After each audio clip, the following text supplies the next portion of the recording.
Pleased to be here with my two guests, Mark and Tim. And actually, first thing I was going to say is that when I came up with the title for this session, Love Among the Ruins, I was actually intending to be facetious. But after talking with you guys yesterday, it seems like there's actually quite a lot of love in the room. Oh, yeah. We're all in this together. We are all in this together. So absolutely, Robert. Absolutely, Tim.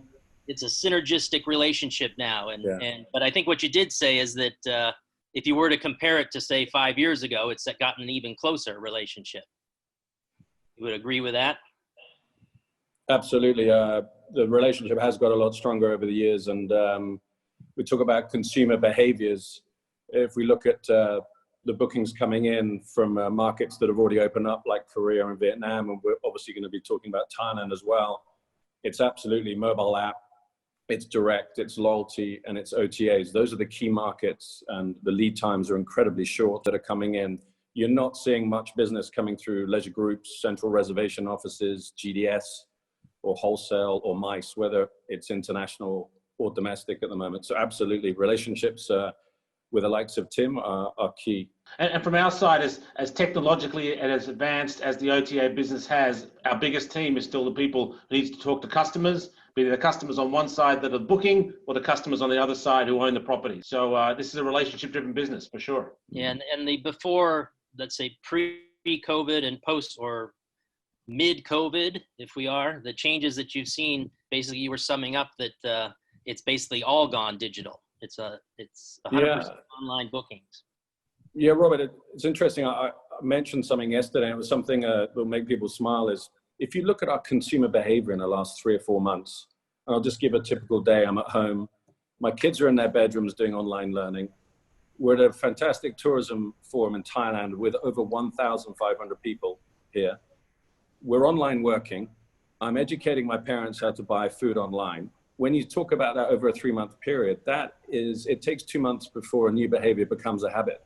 And I firmly believe that we are seeing an element of transition to either more and different generations going online to book their future travel. I couldn't agree more. We are in a digitization boot camp right now. We are all being trained to figure out how to use and interact with the world in a digital format. And that is driving people to online purchases in every single category. And are you thinking that this is going to be a long-term trend, or is it more of an interim, temporary, and people will go back to their ways, or is this a permanent shift? History tells us that people don't go back to their ways. I'll share one data point with you. You know, we started this business, the pre-COVID, with about 70% of our transactions being mobile, and we're now doing about 79%. That's not even just digitized, that is on the phone. That's the most dramatic shift we've seen in a distribution channel, any area of Agoda's time. And that has come from the digitization boot camp that COVID has put humanity through. Very similar to Tim, mobile app has shown the mix has shown significant increases, the direct and the loyalty as well, and OTAs. The other markets, segments we talked about earlier, unfortunately not that. And I guess, Mark, you would have more of the view coming from the hotel side, but in terms of that sort of online or digital booking, the percentage between OTAs and direct through your systems, is that changed in terms of, are you getting more through direct now or more through OTAs? No, it hasn't changed hugely. And it also depends on the country as well, the prominence of the brands from the international hotelier and the OTAs. So not a huge amount of change. It's just the mix has just gone up hugely. So you've seen that drop in the wholesale or the central res or the groups, that key base business that we always have in Thailand of leisure groups. It's not there anymore. People are not traveling in groups. It's coming through the transit. And I know on Thailand specific, things are definitely revving up on the domestic tourism side or domestic travel, but and I understand there's going to be an impending campaign starting Monday or starting sooner than that. Talking to Tim or myself. Well, we're working on it together, so I suppose the answer is both of us. Yes, building on Jesper's data, I'm calling this period the beginning of the recovery. And we've all got a little bit of hope involved.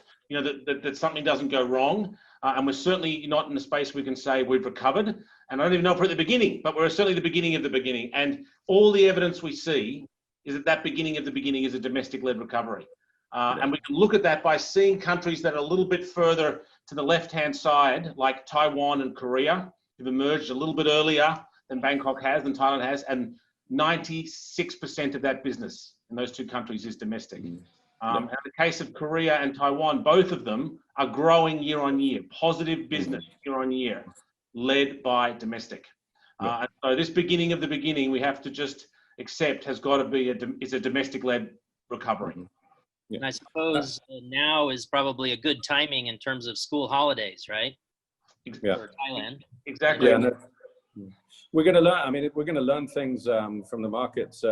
We talk about other markets. It's great to see in Vietnam with Phu Quoc and Da Nang and the Trang, the domestic substantially up. And I'm excited about Thailand. We say you don't see a huge amount of domestic in Phuket, but I'm excited to see what will happen. We are seeing those planes fly domestically in Vietnam, and I'm excited to see that happen, not just for Hua Hin, where we've seen huge growth already, which was mentioned earlier. You're going to see that in Pattaya over the next couple of weeks, but Chiang Mai, Phuket, Samui, and Krabi. And back to your point, Tim, taking that on board, we are doing a campaign next week for the most domestic for all 30 properties in Thailand, where we are going to offer up to 50% off our pricing with free breakfast. And the great thing about it and how the market has changed is that's directly connected to our OTA partners like Tim. So they have access to those rates by the second. So that launches next week. Anyone who can show their registration for watching this webinar gets an extra 10% off. Is that right? For sure. Absolutely. Call me personally. I'll list my phone number afterwards. If they're an IHG loyalty member, 100%. And the and to that point too about I mean, transport's a factor here, which is why the drive market, as the CEO of Centara mentioned, the drive market. You know, first 2 weeks of June, Hua Hin, Khao Yai, Kanchanaburi. This is the places we were seeing growth as those people in Bangkok finally got to get out of their homes and desperate to see something other than four walls. We're desperate to go on holidays. And like for instance, this weekend, what would you be seeing in these kind of drive-to destinations? Are we talking about full houses?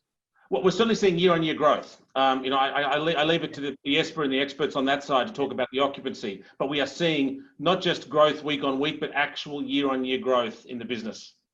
Yeah, 100% agree. Hua Hin, which is obviously the first market to open, you're seeing 70, 80, 90% occupancies. Obviously, not all properties are open in that destination yet, as mentioned earlier. You're going to see that in Pattaya as well. So we're going to see some interesting new destinations crop up domestically. Just give an example, Sanya is the #1 destination for China. It's no longer. There are other destinations in China that have opened up. Same for Vietnam, and I'm sure we're going to see the same in Thailand. Yeah. Where is Bangkok going to fit into all this? What do you think? Can you give them any hope? I think look, obviously the corridors are going to be absolutely key. There will be some demand for staycation in the market, but we are seeing globally in every market that's opening up, US, Vietnam, China, Korea, it's the coastal locations. It's those locations 2 to 3 hours away out of a key city by train or by car, or domestic flights up to 1.5 hours, 2 hours away. Yeah, we can't, I agree totally, but we can't sugarcoat it. You know, again, places like Taiwan and Korea that have come out earlier, Taipei and Seoul have not enjoyed the full fruits of this recovery.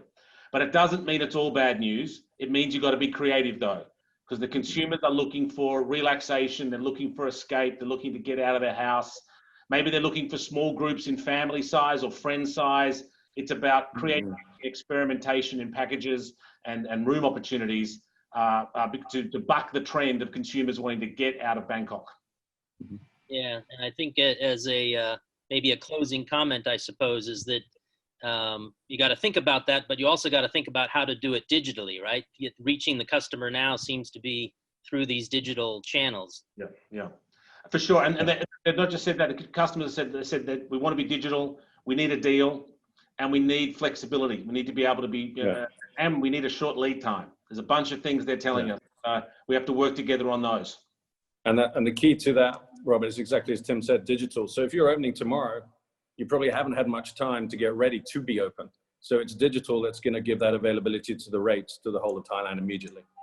Okay. Well, I know, I think, Tim, you're not going to be able to stick around, but there's Q&A later, and I'm sure you're going to get some follow-up questions. But that's all we got time for now. So thank you both.